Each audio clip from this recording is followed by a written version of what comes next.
changing your life one story at a time. This is the Chicken Soup for the Soul podcast with Editor-in-Chief Amy Newmark. Hey, it's Amy Newmark with your daily dose of Chicken Soup for the Soul inspiration to make you simply happy.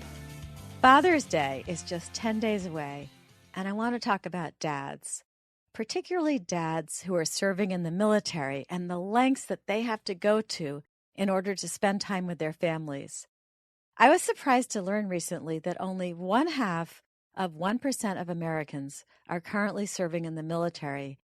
And for the other 99.5% of us who are just going on with our comfortable lives, it's worth considering what that small number of Americans do for us. I'm going to share 2 stories with you from our new book, Chicken Soup for the Soul, Military Families. The first one, by Jamie Handling, is called No Mission Too Difficult. And this story was actually featured in an interview I did on Fox News a few weeks ago because it is such a strong reminder that our military heroes do heroic things every day, even when they are safely serving here in the U.S. Jamie tells us that she and her husband Mike had tried for 3 years to get pregnant, and they finally had, despite all his deployments and absences. Now she was giving birth, but Mike couldn't be with her because he was 1,000 miles away from their home in Georgia, doing training in military intelligence in Arizona. Jamie's mother was coming to be with her for the birth, so she wouldn't be totally alone. The big day came, and Jamie gave birth to their baby girl, Amber. Jamie and her mom took Amber home on a Friday, and Saturday morning, exhausted, Jamie heard the doorbell ring and thought, okay, prepare for the onslaught of visitors. But it was her husband. Mike had driven 1,000 miles from the base in Arizona so that he could see his wife and his new daughter. He was only going to be able to stay for 24 hours, and then he would need to drive 1,000 miles back to Arizona to be back on duty Monday morning. 1,000 miles home, 1 day with his new baby, and 1,000 miles back to work. Such is the life of a military husband. In another story from that same book, Lisa Hyman Johnson tells us what her father did to be with his family. Her father was 400 miles out in the Atlantic Ocean aboard the aircraft carrier USS America. He had just finished his shift as aviation maintenance chief for his squadron, and he was about to go to sleep when his skipper snapped on his light. He was bringing him some bad news. His wife and 2 of his children, one of them being our writer Lisa, had been critically injured in a car accident. The Navy was going to send him home as fast as possible.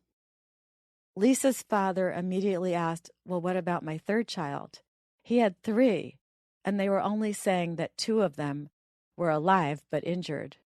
It took 2 days for Lisa's father to get home, and on his journey he learned what had happened.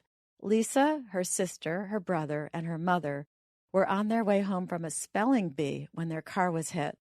Lisa's sister had only cuts and bruises, but the rest of the family was badly injured. Her mother's legs and ribs were broken. Her brother's leg was broken so badly that he was in a body cast. And Lisa's pelvis was so seriously fractured that she was confined to bed with a sling holding her up. One of her eyes was injured too, so when her dad appeared at her bedside, she could only see him through her one good eye. And she was in a haze from all the medication too. But she heard him say, everything's going to be all right. Old Dad's here. Lisa's dad took care of everything, caring for their uninjured sister and their dog at home and visiting the hospital every day to help his wife and 2 children.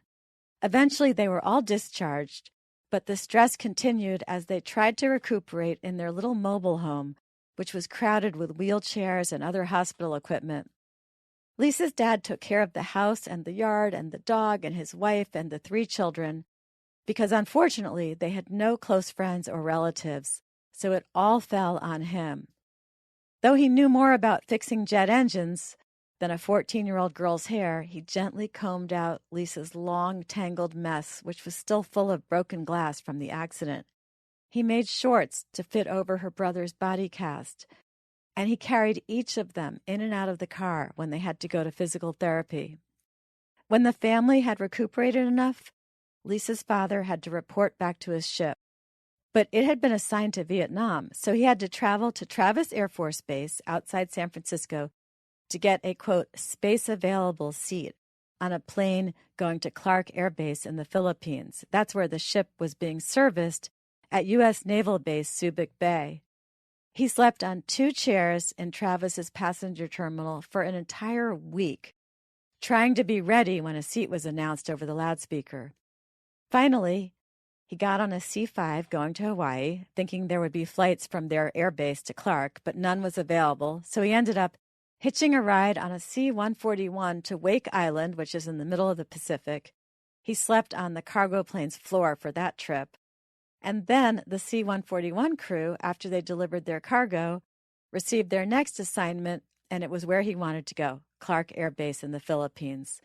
So he went along with them, but then when he got there, he still needed to reach his ship, and overhearing that a C-141 crew was taking groceries to Subic Bay, he got himself allowed to squeeze in among the groceries in the cargo hold. Then when they landed, he had to go off to the operations office and see if he could get a taxi to his ship, but there were no taxis. So he walked back outside, saw a cab, and basically commandeered it and forced the driver to take him to the ship, but did tell him he'd give him a big tip. So then, finally, after traveling for nearly 10,000 miles, living off vending machine snacks, and going without a shower or a shave for 12 days, he reported to the commander and said, "I'm back aboard, Skipper." He was just another sailor reporting for duty, but to his family, he was a great military hero. I'm Amy Newmark. Thanks for listening to the Chicken Soup for the Soul podcast today. You can read both of today's stories, plus 99 more in Chicken Soup for the Soul Military Families. Come back tomorrow for Friend Friday. We're going to talk to Pamela Horton, a life coach, about how to quiet your biggest critic, that negative little voice in your own head.